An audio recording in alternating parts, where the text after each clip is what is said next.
a room full of writers, aspiring writers, and speakers. This is absolutely fantastic. And thank you for saying he's a 20-year veteran rather than he's getting a little old. It's very much like the previous evaluation. Don't call someone short, just call them economical. That'll work. What I'd like to share with you now is possibly the world's fastest ever 5 to 7 minute seminar on how to write a how-to book. I'm up to 7 with Penguin and 1 with a previous publisher, and I'd like to give you a little insight into the whole process. Now firstly, why? Why bother? Why go to the extra work? As a result of a couple of contests with Toastmasters International, I noticed something interesting happening. From time to time, the phone in my office would ring and someone would say this wonderful phrase that all entrepreneurs love to hear, which was, somebody said, you're the person to talk to. And that might lead to some training or to a speaking assignment or to something that paid the bills at the end of that month. And after the second time in one day that I heard someone say, someone said you're the person to talk to about, the penny dropped for me and I started asking myself, how do you make that happen on purpose? How do you keep the phone ringing and how do you keep the business coming in? So I had a relationship with a speaker's agent at the time, and this is a person with whom I've been friends for some 21 years now, a person I respect very deeply. And I asked her, what's the number one thing a speaker can do to get ahead in the world, to make a name for him or herself? And she unhesitatingly answered, write a book. It sets you apart, it makes you an authority. So I had to go about the process of learning how to write a book. And the temptation that most of us tend to gravitate toward is to say, all right, I'll write a book about myself, my own story, what I overcame and who I am. Now folks, there's absolutely nothing wrong with making that choice if, for example, you've been the captain of a rugby team or you've been the CEO of this corporation. But for most of us, myself included, that doesn't take us terribly far. So what other options are available to us? It's actually easier to write a how-to book and get that published than what it is to simply write about your own life story. So how do you write a how-to book? Well, it's a fairly simple process, but it does entail a small amount of work. The first idea that I would share is Stephen King, one of the world's best-selling authors of all time, says step number 1 in becoming a writer is to become a reader. You cannot be an author if you don't read books. It simply doesn't make sense. If you are not reading books but wanting to become a famous author, the chances are you're more heading down the route of becoming a social media influencer. And maybe the book thing isn't the way to go. But if you do love words, if you love books, if you love stories, then you will naturally consume them all the time. So I'd say step 1 is make a commitment to yourself that actually costs you some sacrifice. And when I say some sacrifice, I mean hours spent watching TV, hours spent staring at a phone, hours spent doing things that are not reading books. There's something wonderful about making that sacrifice on purpose that feels like I'm now taking it seriously. It sounds like I'm asking you to get rid of something you love. It will turn out to be an investment in something you will love more.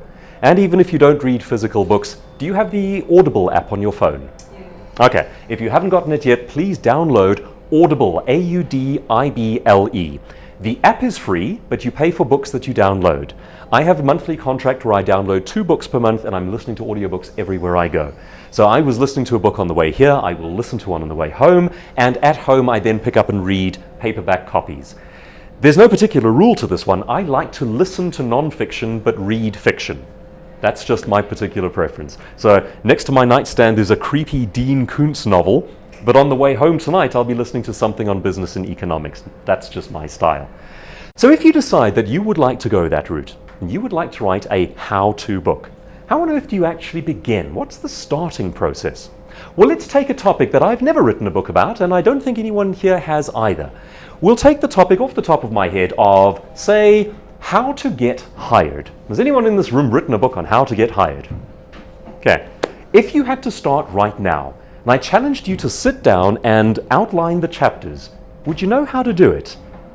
I put it to you that I think you would know how to do it. You might be surprised to discover that. It starts like this. You jump onto Google and you type in a simple article search that says, how to get hired. And that will instantly bring up all the top articles on that subject. Now, an article is usually only between 500 to say 1,000 words long, so that is not a book. But what that will give you is an overview of the main ideas. So you might find that the top articles on that subject are written by Forbes or Inc. magazine or Fortune, and they might cover broad areas like how to dress for the job, how to represent yourself well in an interview, the kind of attitude that gets promoted, and so forth. Now, we might come away from reading those articles with, say, 5 main areas. Well, those are the 5 main areas of your book. Of course, you do not now have enough information to populate that book, but you know what information you need. You've got the major headlines, you've got the major subject categories. So now what do? Well, let's take just one of those. Say, for example, the topic, how to dress well. Now you might go and find the top 3 best-selling books on how to dress well and read them.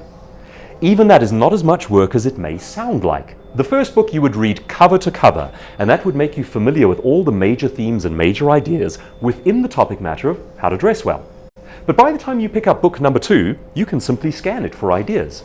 Because chapter 1, the introduction, you'll know all of that. You'll get to chapter 2, it'll be a repeat of ideas you've already seen. In chapter 3, you might pick up something that you hadn't come across before. And that goes into your book, it becomes a bullet point, it becomes an idea. Now you do that with, say, 3 or 4 books, and it's accomplished a few things. It's given you depth of thinking, it has brought you up to date with what the latest trends are in that world, and it's helped you to realize what you don't need to write about within that bracket, within that topic matter. So we repeat that process over our 4 or 5 broad areas, and you have all the ideas you need to structure an entire book on how to get hired. Now you make it come alive. You take each of those ideas and ask yourself, do I have a story? Do I have a metaphor? Do I have something that takes that idea out of the realms of abstraction and makes it come alive for the reader?